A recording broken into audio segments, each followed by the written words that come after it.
അറബിക്കടലിൽ കേരള തീരത്ത് കപ്പൽ മുങ്ങിയതിനെ തുടർന്ന് പ്രതിസന്ധിയിലായ മത്സ്യത്തൊഴിലാളികൾക്ക് സഹായം പ്രഖ്യാപിച്ച സർക്കാർ.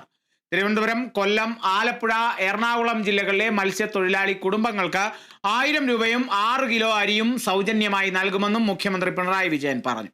മത്സ്യം ഉപയോഗിക്കാതിരിക്കാനുള്ള സാഹചര്യമില്ലെന്നും മുഖ്യമന്ത്രി വ്യക്തമാക്കി. കപ്പൽ മുങ്ങിയതിനെ തുടർന്നുണ്ടായ പ്രയാസങ്ങൾ മത്സ്യത്തൊഴിലാളി കുടുംബങ്ങളെ ബാധിച്ചിട്ടുണ്ട്. അവർക്ക് താൽക്കാലിക ആശ്വാസം നൽകണമെന്ന് യോഗത്തിൽ തീരുമാനമായി. തിരുവനന്തപുരം, കൊല്ലം, ആലപ്പുഴ, എറണാകുളം ജില്ലകളിലെ പ്രശ്നബാധിതരായ മത്സ്യത്തൊഴിലാളി കുടുംബങ്ങൾക്ക് താൽക്കാലിക ആശ്വാസം നൽകണമെന്നാണ് കണ്ടത്. ഓരോ കുടുംബത്തിനും 1000 രൂപ വീതവും 6 കിലോഗ്രാം അരി വീതവും സൗജന്യ റേഷൻ നൽകണമെന്നാണ് കണ്ടത്. കപ്പൽ അപകടം സംസ്ഥാന പ്രത്യേക ദുരന്തമായി പ്രഖ്യാപിച്ചിട്ടുണ്ട്. സ്റ്റേറ്റ് സ്പെഷ്യൽ ഡിസാസ്റ്റർ ആയി പ്രഖ്യാപിച്ചിട്ടുണ്ട്. ഡയറക്ടർ ജനറൽ ഷിപ്പിംഗ് വന്നിരുന്നു. അദ്ദേഹവുമായി ചർച്ച ചെയ്ത് നിലവിലുള്ള സ്ഥിതി അവലോകനം ചെയ്തിട്ടുണ്ട്.